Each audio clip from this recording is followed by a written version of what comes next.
And I strode over to them. And I thought, I better get some evidence. And I could see that the book was the title was 3 letters long. And the last letter was X.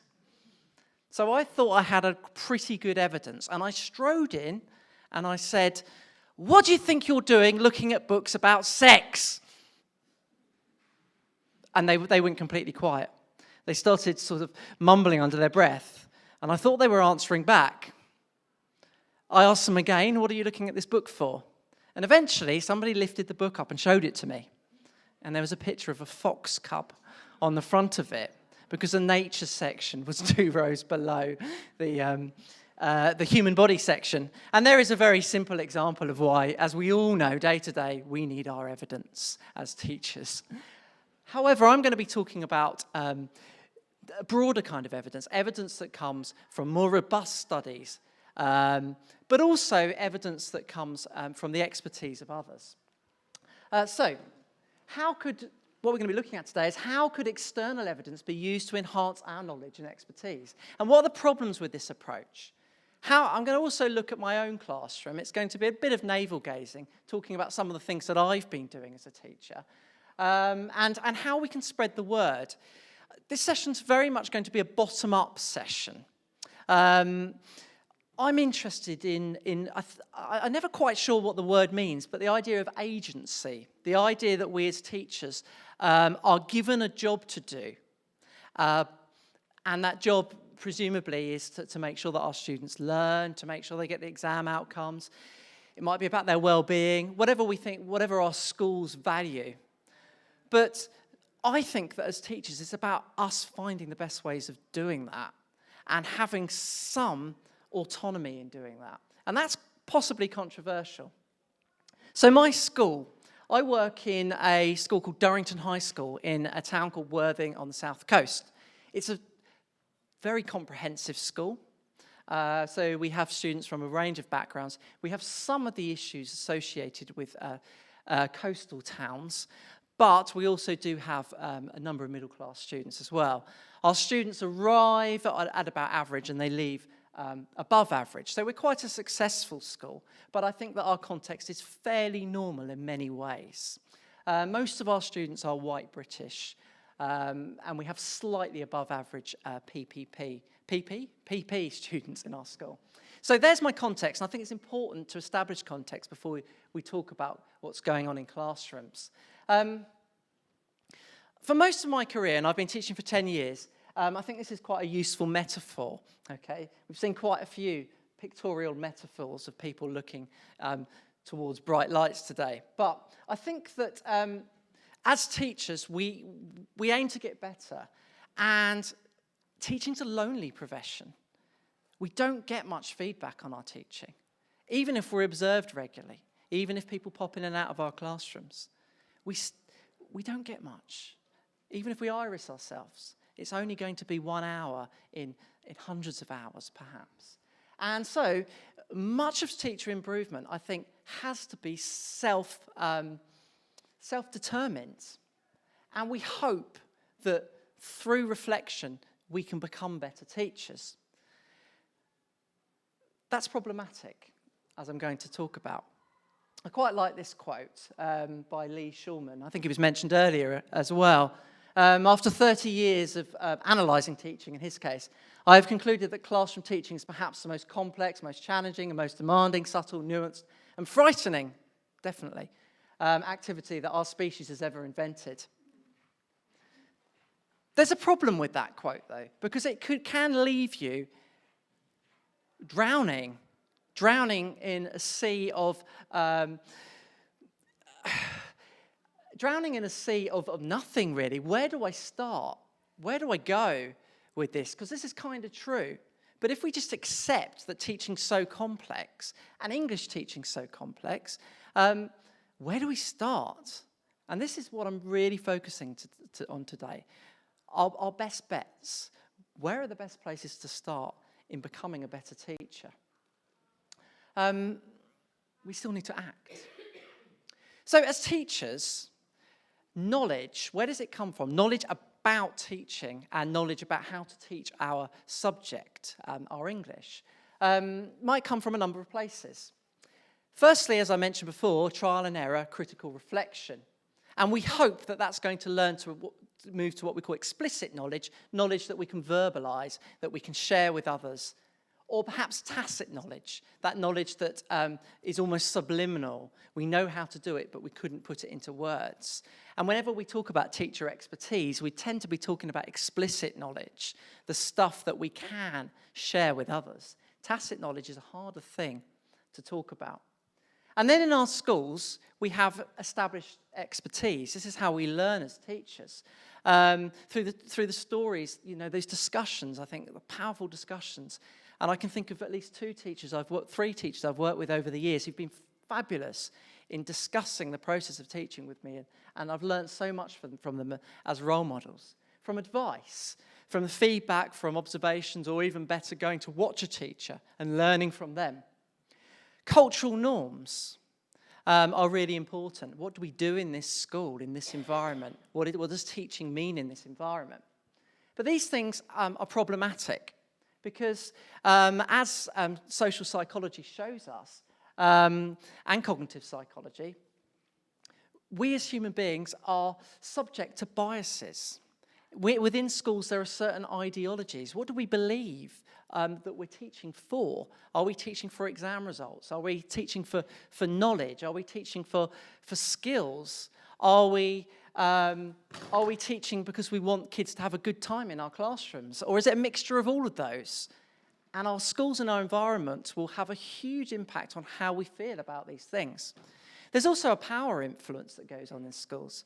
If your head of department, your line manager, or your head teacher believes in one aspect of education, in one value, or one style of teaching, what you end up doing is you create this sort of groupthink around that. And we all believe in the same thing. And this is where I think other forms of evidence might become very useful. We heard from the ATL a moment ago. Is it ATL? No. Nate, that's it. ATL's a union, isn't it? We heard from Nate earlier about more robust teacher inquiry, and this is something that we do in our school, not necessarily through the English department, working alongside Brighton University. Action research or practitioner research, rigorous evaluation. These are ways that we can actually build up knowledge within schools. And RCTs, randomized controls tests. I don't know of many schools that do them, but it's certainly a way that we could build up our understanding of what's working in our school, but avoid some of those biases. More robust forms of knowledge creation. But they all fall into that trap again of that well, because they're all within one institution. And they build the knowledge of what works in that institution, but only predicated on what's already there in that institution. And so for me, I've been really interested in how we can use evidence from the outside. It might come from cognitive science. It might come from a range of different bases. Sometimes it might just come from an anecdote or a story or a blog written by somebody in another school that sparks off your thinking in a way that you wouldn't have had through any of the other forms of sort of knowledge gathering.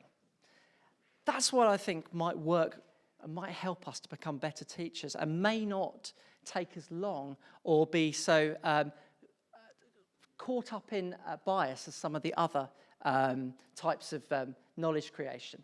And some of that will be research into general factors. So, for instance, the Carol Dweck research, and we shouldn't praise students on their ability. We should praise them on how hard they work and the processes they go through. That, all teachers can learn from that, English teachers or not. And other things are more subject specific. So, recently, has anybody else read this book? Matthew Syed. I would recommend it. Like a lot of books written these days, and probably my own one, it's a little bit long, but it really, really, really honed my thinking in this area. What Matthew Syed does is he compares two types of systems, and he thinks about how how we learn from failure. That's the key sort of driving argument of the book. And he talks about two systems. The first one is the open system. And the open system is one where evidence is made salient, where we look at the evidence and we use that evidence to bring about sustained improvement.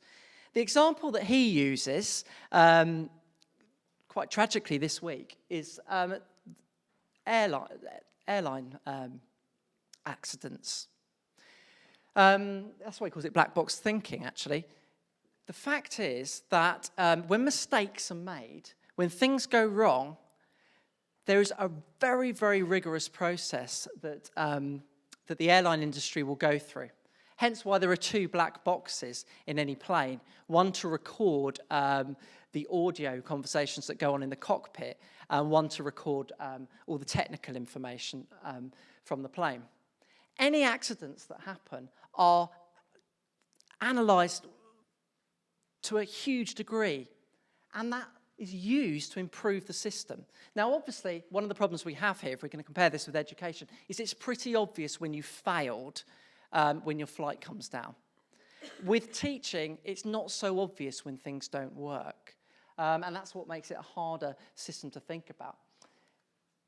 The closed system, when evidence is not made salient, is ignored or explained away with excuses, and mistakes are repeated. And the example that he uses here is the medical profession, because he gives a number of examples of doctors, and it was quite shocking for me because I didn't realise this, that because doctors because there's an ego problem, really, in the medical profession, not amongst individuals, but there is a problem. Doctors don't like to admit that they're wrong. And this means that when things go wrong, often it will be explained away as if it wasn't a mistake in the first place. I think that in education, that there's a mishmash of these two systems. So it's easy to get better at teaching in terms of behaviour management. It's quite easy because it's an open system. You can see when somebody messes around, and you can do something as a teacher, and you'll see how they improve or don't improve. And through trial and error, we can improve how we interact with the students in the classroom. Sometimes there will be students that come in who make that more difficult, and we may need to try new systems out. But again, trial and error works well because we can see immediately the impact of our actions. If we want to make students work harder, we can see the impact. He wrote half a page last lesson. He's written a page this lesson. There, you can compare the two. That's worked. But as David Didow and others contest, learning is invisible. We cannot really see whether those transformational changes that were talked about earlier have happened. And that's where it becomes a closed system, that some things we cannot rely on the data. And that's why, after about 3 years, most teachers struggle to make any improvements, according to the research. So this is why I think we need to find more ways of making things as open as we possibly can. Problem that we have is that as teachers we make so many decisions. I told you about one I made earlier this week. That was one of many that day. That was a catastrophically bad decision.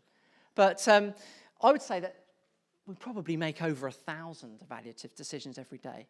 The decision simply to go over to that child when they're writing and not that child is an evaluative decision. The decision to stop a task slightly earlier is an evaluative decision. We're making them all the time. And we cannot test each of these things. We cannot. We cannot run RCTs on every tiny, minuscule bit of teacher interaction. Teacher planning, teacher marking.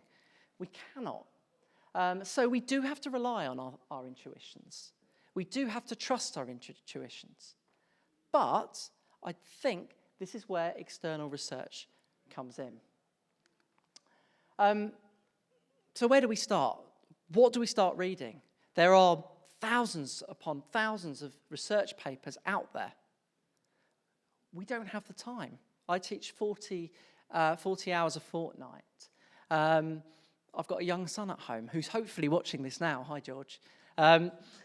Apparently he's going to be. I'm really hoping he is. Where do we start? Who knows? And so we need to start with a problem. What are the problems we're having in our classrooms? And so a few that I've had recently that I've started to look into. For instance, rhetorical writing. I don't teach that very well. Or more recently, formative assessment. How do I do that well? But also, I think there is a real value in reading things like blogs, reading, just kind of being on Twitter and just kind of scrolling through, because often we don't know that there is a problem. It's tacit. We've got a feeling there might be a problem, but we can't verbalize it. And so that curiosity, that willingness to just read something, an article, a paper, that might spark off thinking and questions that we didn't really realize were there, I think is a fantastic opportunity that's been given to us by social media. This is how we tend to function, I think. We have a problem, and then through trial and error, through asking people in our school, perhaps in some cases through some robust sort of research in the school, we try to solve that problem. And we create evidence. Okay, this works in our school because we've done this, this, and this is shown to work. This works as individual teachers, this works as departments, it works as a whole school. Okay, and then when new problems arise, which invariably they do every day, then we go through the process again. And this again is that well metaphor, that we're stuck inside the bounds of our own schools quite often. So, this is what I think how we could function, how we could use research in a sort of a reasonable way. So start with a problem, okay, and then go through the usual processes, and then have a look at how our trial and error and our reflections compare to what the external evidence out there shows us, and create it through that. So we're not using the external evidence to form our opinions. We're using it to help us interpret what we do. But also, new problems will be created, and new evidence on areas that perhaps we've not thought about before will come out. And as a result, we will need to take that new evidence and see how it works in our classrooms. Make it work in our contexts, because contexts are very, very different. And what works in one school, what works in one classroom won't necessarily work in another one.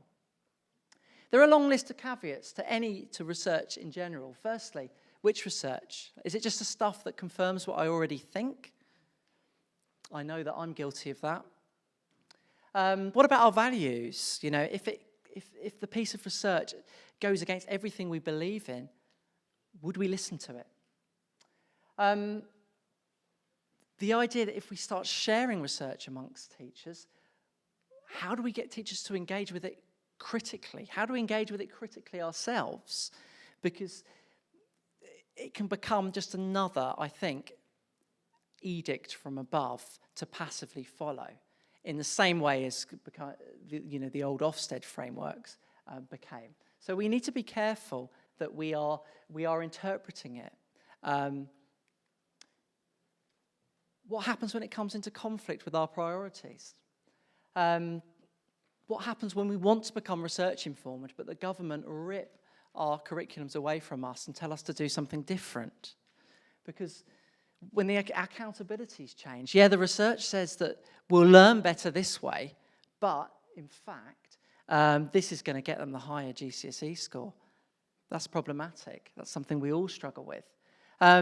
Also, we've got to be careful that what we already do might work really, really well. And just because research evidence hasn't shown that it works really, really well doesn't mean that it doesn't work.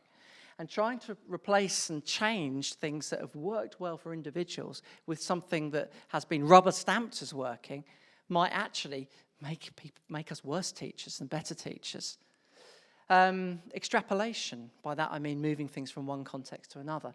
Okay, this stuff from cognitive science has been shown to work in laboratories in America, but does it work in our classrooms? It probably will, in the sense that some of the principles of learning are true or have been shown to be closer to truth than anything else we know. But have we implemented it in the right way? Or will it actually mean that we're less effective in the classroom? And this one for me is really important. Any time spent reading research might be time spent away from becoming better teachers of subject content. For instance, last year I spent a lot of time improving my grammar teaching, and I didn't need any research to help me improve that. If I'd been reading lots of research at that time, I wouldn't have been able to improve my teaching. So sometimes a research-based approach to English could stand in the way of becoming a better teacher. How manageable is it? And this one I'm going to come back to, upsetting and destabilising colleagues, because being the know-it-all is not always a good thing. And I think that if we're going to create research and evidenced cultures, we've got to, us sort of teachers who know about this stuff, have got to make sure that we don't actually ram other teachers into a corner so that they become more sort of set in their ways than they already were. So, what have I been doing? I've been, struggling along. I read this stuff. I've written this book with my colleague, Sean Allison, and I teach kids day in, day out, and it's hard to change the practices that I've got into, and it's hard to know which practices I need to change if I do. And I write blogs about it, but it's harder on the ground than it is in writing. It really is. So this was a question I asked myself. How can I improve what I call in-class revision? So, just before exams, we've read a number of texts. We've got a few weeks now of revising all of those texts before the exam. And this was a question that I asked last year. And I decided to go to the research. So I looked at the research into leaving, about teaching things side by side. I looked at the research into spacing, leaving gaps between things.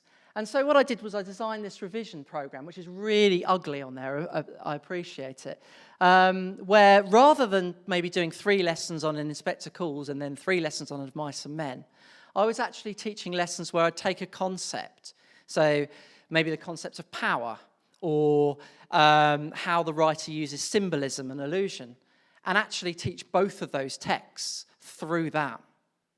I was having what I call memory platforms, so quizzes at the start of every lesson that quizzed factual information in all the texts we were doing. And so what I did was I basically mixed up everything. I jumbled it up. It was messy. We were leaping from one thing to another. And I don't know, did it work? I can tell you what did happen is that my class got the highest exam results I've ever had. Now, I don't know if it was anything to do with this. I cannot say, I did this and that worked. I cannot say that. There could have been 100 other reasons. It could have been something to do with me. It could have just been the luck of the draw of the exam questions that year, the luck of having some really good kids in that class who worked really well. But what I've done here is I've used a best bet. Okay, this stuff could work because the science suggests it might work. I've done it, and there seems to have been some impact. From this, I don't know. But for me, this is perhaps the way that we as English teachers should be working. The other thing, how can I get my students to remember stuff? This was a question that a lot of people have been talking about today, actually. And I didn't realise that I needed to ask this question until more recently. Reading blogs from people like Joe down there about memory, I would never have asked that question. I just think thought it was normal that kids didn't know what a metaphor was, even though they're in the top sets in year 11. I just thought that was just normal. That's just the way things are. Like some people have blonde hair and some people have brown hair and some people have red hair. I just thought that was it. But actually, perhaps it's not. It doesn't have to be that way. And so I have changed my teaching and done a number of things, similar to what I talked about earlier, but regular memory tasks. Regularly spacing things out, going back to things that we've taught earlier on in the year. we've built into our GCSE curriculum regular fortnightly revision lessons. Because I think with the best will in the world, you can get so caught up in the content that you're teaching that you can forget to do the revision. And what we know is that things need to be spaced out. So every 2 weeks, students will have a lesson which will involve some memory sort of recall tasks, but also some tasks that get them to extend that knowledge. So maybe giving them some new ideas, but also getting them to link ideas together and connect their knowledge, which has been shown to be really beneficial for learning. The most important thing is number 4, actually, that I'm a much slower teacher now. I used to be one of those teachers who was a show-off. I used to get the outstanding observations. I used to whiz through the lessons. I used to ask the clever kids to respond to my questions because obviously they would get the answers right and it would look like the lesson was moving. But these days, I take a lot longer than I used to get through anything because we have to keep going back over it. I have to ask the kids who are not necessarily going to know the answer to answer the question. And I think that I'm more of a ponderous teacher now. I'm more of a bumbler. I don't feel as smooth and as a kind of efficient as I used to. Okay, I used to feel like a kind of robot, but now I feel like a sort of Michigan man sort of thing, going through things very slowly. But I think it's working. I'd also have a go actually at using some of these. I don't know if you've come across them, Quizlet and Memrise. They're both excellent apps that allow you to create flashcards or quizzes for your students. Particularly, I'm using them at the moment with Inspector Calls that we've just taught. I also think having a go at trying to memorise stuff yourself is a really useful thing. I've been learning all the capitals of the world, and through going through that process, you learn an awful lot about learning, particularly if the information has no real connection to anything else you already know. So, for instance, to learn the capital of Malawi is Lilongwe. I didn't prime you for that either. To learn the capital of the Seychelles, it's Victoria. I've got this image of my head of a Seychelles, with Queen Victoria's face stamped on it. And I suddenly realised about the importance of this sort of non-linguistic and pictorial images as being part of our memory as well. So actually going away to learn and memorise stuff yourself that you don't know really helps you think about how you teach, I've found. Teaching of vocabulary. This is something that I'm changing at the moment. These 2 books are fantastic. They offer a slightly different message, and I think I'm trying to combine the message. Bringing Words to Life by Isabel Beck is fantastic. And what she argues is that there's 3 tiers of vocabulary, if you've not come across it before. Tier 1 vocabulary are the words that kids get through day-to-day life. All your children, unless they've had some severe problems through early childhood, should know these words. Tier 2 words are more problematic. They're the words that come up mainly in writing and not in verbal conversation. And then tier 3 words are the more technical words that you would associate with a subject. So in English, it would be things like metaphor, alliteration, dialogue. And she suggests that we should be focusing on the tier 2 words.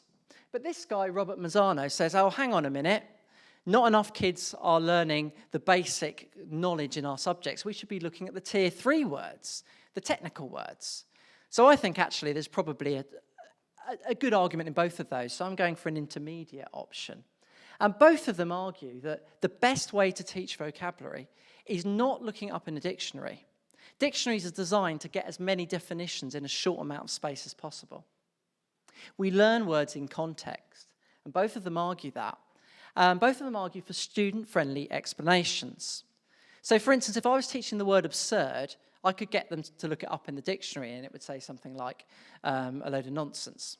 But I'd be better off saying it would be absurd to go to the North Pole in your bikini and a pair of flip-flops. Or it's an absurd excuse for not doing your homework that the dog ate it. Using these sort of contexts really helps them to learn the words. And they need lots of repetition. They need to be tested on these words regularly. And I've just started doing this. I've just started doing it this week. And this girl came into my lesson only yesterday. This is a bottom set, year 10.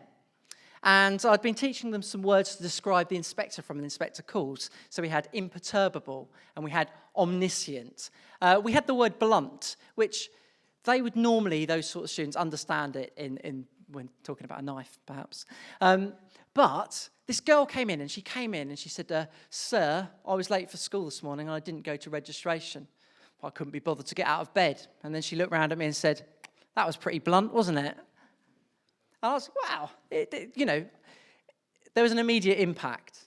And I'm warming to this because the research seems to suggest that words actually embody concepts. And this is what Mazzano suggests, that when we're learning words, we're not just learning what the word means, we are connecting it to our broader understanding of the world. So this is something else I'm working on. The research suggests this works. Now I'm trying to find it working, see whether it works in my classroom, in my context. And then this question came up. A lot of us teach rhetorical or persuasive writing through acronyms. There's a forest, I think is one of them. One that we use in our school is a ripe forest, which just has more things in the list. And the problem with it is not the fact that we're using acronyms, it's the fact that we're teaching kids that to write a good persuasive piece, a piece that manipulates the reader, that it's actually a tick list thing. That if you use, some emotive language and you use a rhetorical question and you use a triplet, then it's going to be good. But there's something missing from that. There's an empty hole there. And I didn't go to the research. And this is why kind of thinking of research as being a discrete thing is a bit weird, because actually the answer to this question was to find out more about rhetorical writing. And I read a couple of books. You Talking to Me by Sam Leith, really recommend it. Loads of examples you can just take from the book and use in your own classroom. And this book, Elements of Eloquence by Mark Forsyth. I've learned so much more about these things, and I think it's having an impact. Now, I use this example because not all of our questions can be answered by research. And indeed, research shows us, if you know the great teaching article by Professor Coe, that two really, really, really important aspects that make great teachers are that A, they have good knowledge of pedagogy, but B, that they know their subject, that they've got the subject knowledge that is going to help students. And I didn't really know that I didn't have this knowledge because I didn't know it, and you can't know something that you don't know. And it was only through a couple of tip-offs on Twitter, actually, that got me looking at this. And, I've had my students, using things like anaphora and diacope and chiasmus as well, which I love. Look them all up. They love using chiasmus, and they can do it really, really well. And it just seems to make a difference. But perhaps more importantly, the idea of ethos, logos, and pathos from Aristotle, about the appeal that a speaker has with their audience. Ethos being, you trust in that person, they have credibility. Logos, they're making strong logical arguments. Pathos, that they're engaging with them on an emotional level. And I find those to be the principles through which to teach this now. I really do. And here's a plug, sorry. The book that Sean and I've written, Making Every Lesson Count. What we've done is we've written a book not for English teachers, but for all teachers. And we've tried to find some principles that we think, and the research suggests, have an impact on student learning. And I think this is particularly useful in English, particularly perhaps for writing it, more than reading, which may be slightly different. What we say in our school is that we're not going to tell people how to teach. It's a tight but loose approach, and that comes from Led Zeppelin, the idea that we're tight, we know what works, but we're loose because we let teachers implement those in the context of their own classrooms. And that's important because teaching is only teaching in the place that it's set in that moment in time. It's only effective there and then. We're steering away from the idea of the great teacher because that's based in personality. That's based in the fixed mindset idea. We like the idea of great teaching. I think that's really important. And for me, day to day, I can't go to the research and say, right, I'm going to be doing this today. What research would tell me how to teach this properly to this student? I can't do that, but I can go to this, and I do use this. I've written about this. I'm not an educational consultant. I'm just some guy who tried his arm with my colleague Sean with the publishers, and they let us write the book. But I do actually use this every day to help me think about. Our key driver is challenge. Everything must challenge the students, or certainly the end point we want the students to get to should be challenging. And then our teaching, explanation, modelling, questioning, and feedback will then help them to arrive at that challenge in some way. Of course, some practice as well. By practice, we mean kids doing stuff on their own. Sometimes with lots of teacher support, sometimes not. So, for instance, in English lessons, your practice could be writing. It could be taking part in a class discussion about something. It could be talking to the person next to you about something. It could be reading. All of that is the practice that our students get involved with in the lessons. It could be the thinking that they're doing. In fact, that might be the most important form of practice, the one thing we can't see, that thing that's always going to be partly closed off to us. So, falling back on principles is a good idea. And I actually would advise people to make their own principles, to read the research and turn it into your own language. Otherwise, it becomes something that's passed down to you from somebody else. It needs to become yours. So, from developing this sort of research-informed approach to English teachers, there have been some beneficial byproducts. Some of my hunches about teaching, that actually sometimes it's best to just tell them rather than trying to elicit it in some way, have been shown by evidence to be pretty strong hunches. It's enabled me to put my tacit knowledge into words. I understand why students don't know what a metaphor is now. Have I solved the problem? Possibly not yet, but I'm hoping to get closer. I have a sense of agency in the sense that I feel like I can go away. I've got a goal to perform. I've got targets to achieve in some way, and I can go away and do those in my own way. It's interesting what the role of a head of department might be here. I'm not a head of department. I'm an English teacher because by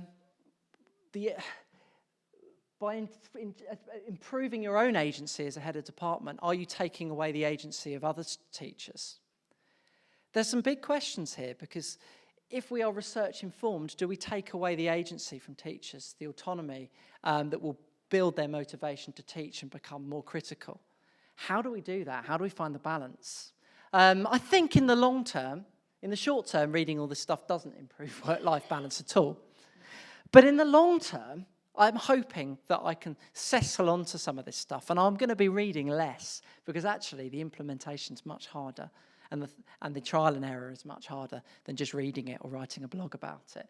So I'm going to be kind of stepping back from some of that so that I can focus on getting it right in my own classroom. But in the long term, I think that research enables us to realise that some things that we really love, like marking, don't necessarily have all the effects we think they do. And maybe as teachers we can not only make stuff better for them, our students, but for us as well. Acceptance of uncertainty. The role of anybody, and if you're going to be somebody who promotes research in your department, in your school, which I hope you will be, and promotes evidence, we have to not pretend that we've got the answers. In fact, we need to kind of show people that they haven't got the answers.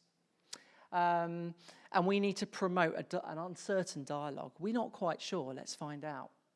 Improved confidence has a question mark next to it. Because if I'm becoming more uncertain and more unsure, then I'm perhaps not becoming more confident. So I think I've improved in confidence in some ways, but not in other ways. And And the last thing I wanted to talk about today was really, people who are here at a Research Ed meeting on a Saturday afternoon listening to this are probably people who are going to be spreading the word and be interested in spreading ideas around the departments. And I've made a huge number of errors over the last year or two, and I wanted to share some of them with you. Firstly, you're not going to make change quickly. Beat the drum, but beat it quietly. Repeat messages and just keep repeating them. And keep bringing them up in meetings. And you'll find that the dialogue changes slowly. Watch it happen. It sounds like the art of war, this.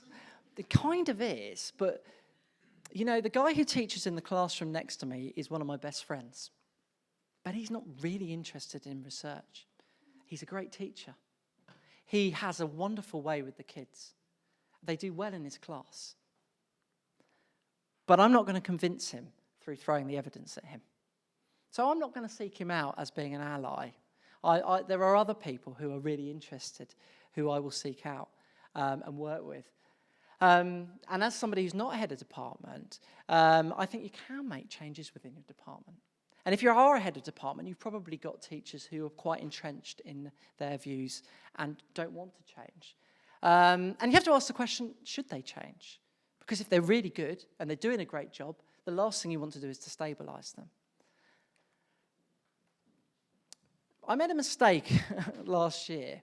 Some colleagues of mine had spent a lot of time putting together a programme. I'm not going to go through all the details because I don't want to kind of personalise it. They've been putting together a programme for reading intervention. And just kind of the week they were putting it together, the EEF reported the findings from an RCT which suggests that the programme that we put together was less likely to be effective than we hoped it would be.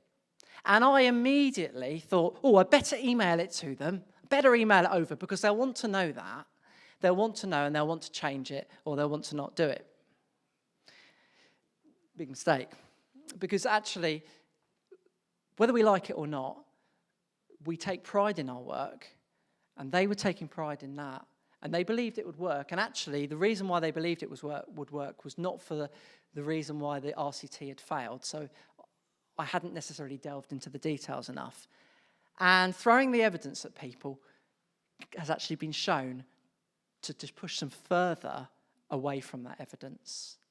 Because the more something grates against what we believe, they call it cognitive dissonance, the more likely we are to become more entrenched in what we already think. So this idea of being a critical friend, of asking questions, and thinking carefully about when we share evidence with people, I think is really important. Couching your language. Not all English teachers instinctively like science. I was quite good at science at school, but I didn't really like it. I like the idea of universal truths and the way literature reveals universal truths almost beyond science. And that's why I became an English teacher. And some people dislike the sort of mechanical model that evidence-informed teaching could create. And I can kind of understand that. I kind of unsure about it sometimes myself. And so if we are going to share evidence-informed practice, we might have to think about how we do that. Rather than saying, yes, there was a study that took part in blah, blah, blah, blah, blah, blah in America in 1996, which said that what you're doing is not working. It's not working in your classroom with your kids, because it's not going to change them. Something we just set up in school is a journal club. Does anybody else do that at all? Yeah, it's really good. We've just set it up. I mean, ours is not an English department one. Ours is a whole school one, but it could be set up in an English department. I just imagine the effect of if every English teacher read one paper, and I tried to find the more sort of accessible papers.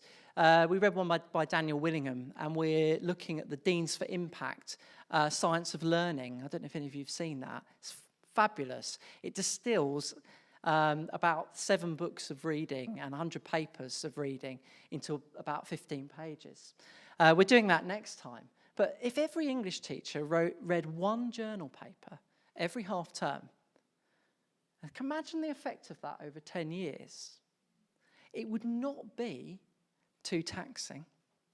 And it would give people a lot of best bets that they can then take into their classroom and can start thinking about how they work.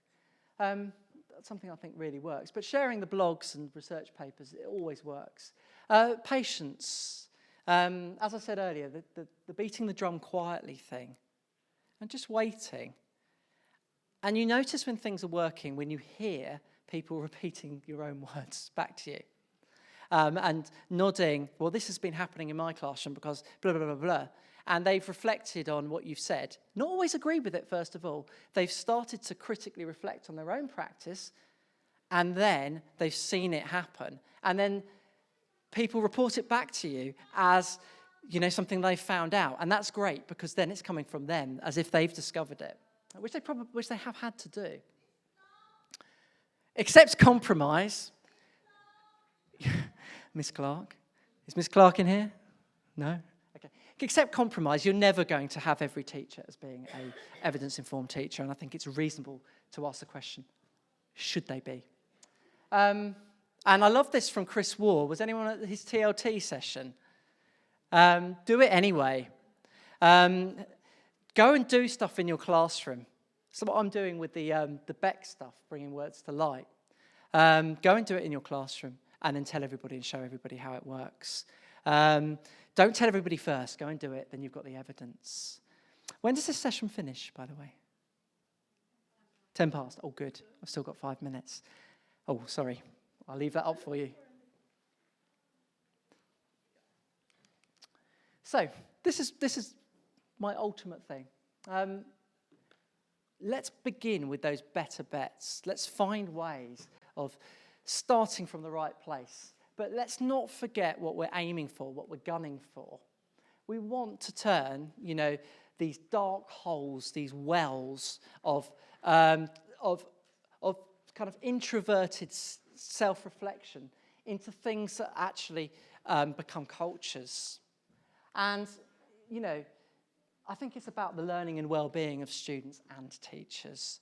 I think actually through a research-informed approach, we can become more confident, more autonomous, more skilled, more knowledgeable teachers, and happier teachers maybe. And also our students can have a much better time in our schools as a result. So, got 5 more minutes, really. I just really wanted to see whether there's any questions, what people think. Yes? I like the idea of teachers reading a journal article every term. That's a really nice practical thing for people to often do. When you're talking about research in general, sorry if I haven't quite got it, are you talking about blogs or peer-reviewed journals? I mean, are you giving any hierarchy? I don't want to give a hierarchy because sometimes, ultimately you would like everybody to read a peer-reviewed journal, wouldn't you? Realistically, that may not be possible and it may put people off research, but there are a number of blogs, say, for instance, Alex Quigley's blog, David's blog, Joe's blog, that are condensing down some of the key findings and giving some practical ways of doing it. I know it's problematic, and research and evidence can be misapplied and misappropriated as a result. But I keep going back to the idea of the other option is that we don't have it at all. If we could find a way that all teachers had the time to read and have access to those papers, then that would be the better option. So I suppose it's like what they say about democracy. It's the best of a lot of bad options, really. That's my argument. It's not a perfect one. It's a dirty one, but I think it's better than the alternative. You may not agree. Any more questions? Yes.